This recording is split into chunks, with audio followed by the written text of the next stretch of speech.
বাগান থেকে বেশ অনেকগুলো টাটকা পটল নিয়ে নিয়েছি।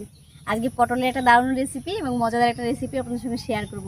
আপনারা প্রথম থেকে শেষ পর্যন্ত সঙ্গে থাকুন, আশা করছি খুব ভালো লাগবে।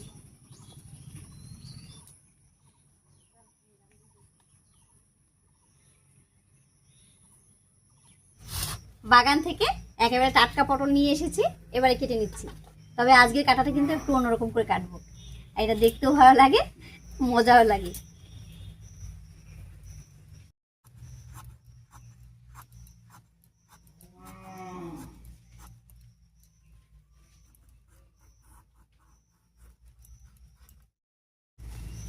কয়েকদিন আগে আমি এরকমভাবে পটল কেটে ভাজা করেছিলাম, পটলের বড়া বানিয়েছিলাম। তো আপনারা সবাই খুব পছন্দ করেছেন। আজকের ভিডিওটাও আপনাদের আশা করছি খুব ভালো লাগবে। আপনারা একটা লাইক দিয়ে পুরো ভিডিওটা দেখতে থাকুন। এমনিতে আমরা গোটা গোটা পটল রান্না করলে কিন্তু ভেতরে তেল মশলা লবণ বেশি ঢুকতে যায় না, আর এইভাবে যদি কেটে রান্না করা যায় তাহলে তেল মশলা লবণ সব কিন্তু খুব ভালোভাবে ভিতরে ঢুকে যাবে আর দেখতেও ভালো লাগবে। বেশ কয়েকটা বড় বড় দেখে পটল কেটে নিলাম, আর এবারে উনুন জ্বালিয়ে ঝটপট করে রান্নাটা করে নেবো। এটা উনুন জ্বালালে রান্নাটা করতে আর বেশি সময় লাগবে না। আর এরকম ধরনের আরো নতুন নতুন রেসিপি দেখার জন্য আমাদের চ্যানেলটিকে সাবস্ক্রাইব করে রাখবেন।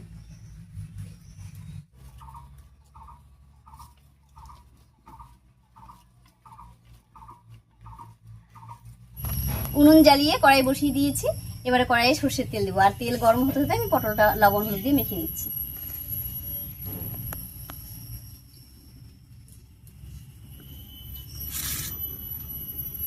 পটলের উপরে দিয়ে দিচ্ছি স্বাদ মতো হলুদ, আর দিয়ে দিচ্ছি পরিমাণ মতো লবণ। লবণটা একটু বেশি করে দিয়েছি, তাহলে ভিতরে ঢুকবে, খেতে ভালো লাগবে।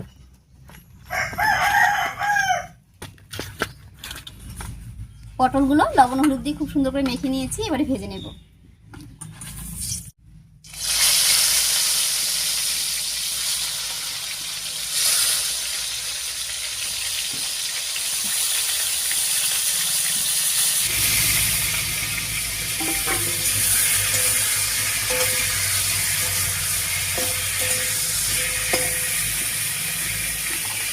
এবার একটু ঢাকা দিয়ে রান্না করে নেব।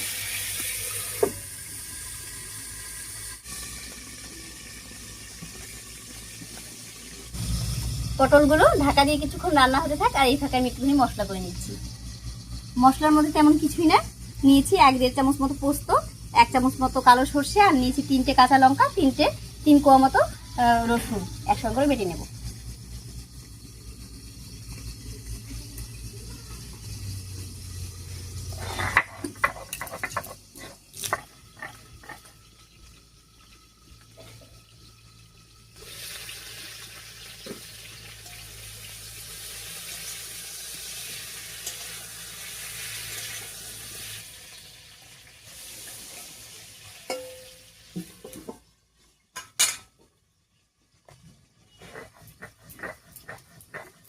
মশলাটা বাটা হয়ে গেছে, একবার নামিয়ে নিচ্ছি।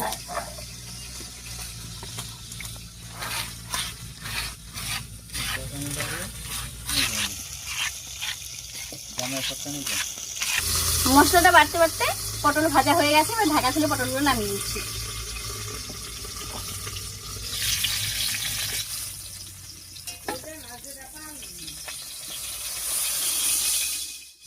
এবারে এই পটল ভাজা তেলের উপরেই ফোড়ন দেবো, আর ফোড়ন দেবো গোটা জিরা, তেজপাতা, শুকনো লঙ্কা আর পেঁয়াজ কুচি দিয়ে। প্রথমেই দিয়ে দিচ্ছি গোটা জিরা, দিয়ে দিচ্ছি শুকনো লঙ্কা আর তেজপাতা। একটু ভাজা হয়ে গেছে, এবারে পেঁয়াজটা দেবো।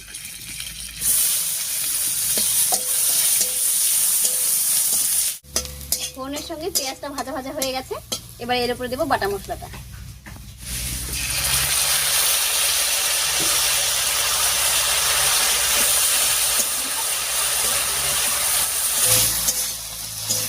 ফোড়নের উপরে মশলাটা দিয়ে একটু নাড়িয়ে নিয়েছি, এবার সামান্য একটুখানি লবণ হলুদ আর দেবো একটুখানি লঙ্কা বাটা, শুকনো লঙ্কা বাটা। লবণ আর হলুদটা একটু কম করে দিচ্ছি, কারণ লবণ হলুদ দিয়ে পটলটা ভাজাই আছে। এবারে মশলা বাটা জল দিয়ে একটু কষিয়ে নেব।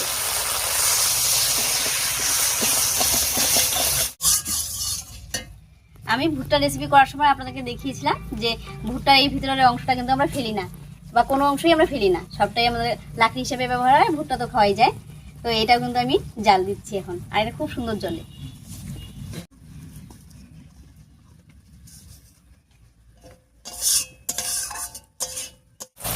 মশলা কষে একেবারে তেল ছেড়ে দিয়েছে, এবারে ভাজা পটলটা দিয়ে দিচ্ছি এর মধ্যে।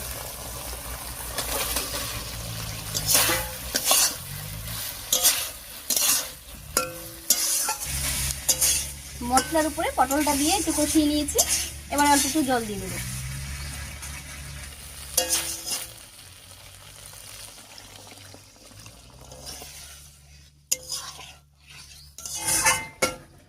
আগেই বলেছিলাম পটলের এই রান্নাটা খুবই সহজ, খুব তাড়াতাড়ি হয়ে যায়, তো খেতে কিন্তু দারুণ লাগে।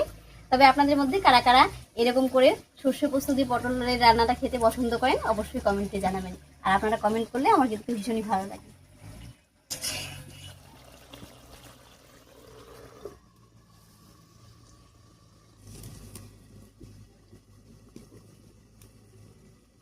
পটলের রেসিপি একদম রেডি হয়ে গেছে, এবার ঢাকা খুলে নামিয়ে নিচ্ছি। তবে রান্নাটা আমি আমিষভাবে করেছি, আপনারা চাইলে কিন্তু পেঁয়াজ আর রসুনটা বাদ দিয়ে নিরামিষভাবেও করতে পারেন। ঢাকা খুলে একটু কাঁচা সর্ষের তেল ছড়িয়ে নামিয়ে নিচ্ছি।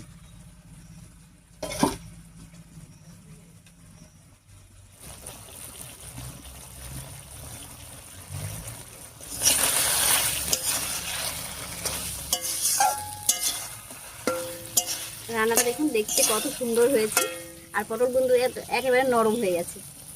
এবার নামিয়ে নিচ্ছি।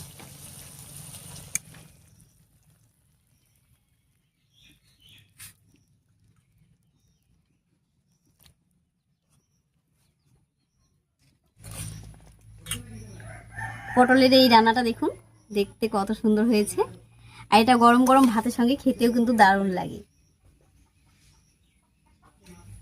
আপনারা তো অনেকভাবেই পটলের রেসিপি করে থাকেন, একবার হলেও আমার এই রেসিপিটা ট্রাই করবেন এবং খেয়ে জানাবেন যে কেমন হয়েছে। যাই হোক, আজকের রেসিপিটা আপনাদের কাছে কেমন লাগলো অবশ্যই কমেন্টে জানাবেন। যদি ভালো লাগে একটা লাইক করে দেবেন এবং চ্যানেলটিকে সাবস্ক্রাইব করে এভাবেই আমাদের পাশে থাকবেন। আজ এই পর্যন্তই, আবার দেখা হচ্ছে নতুন কোনো রেসিপি নিয়ে।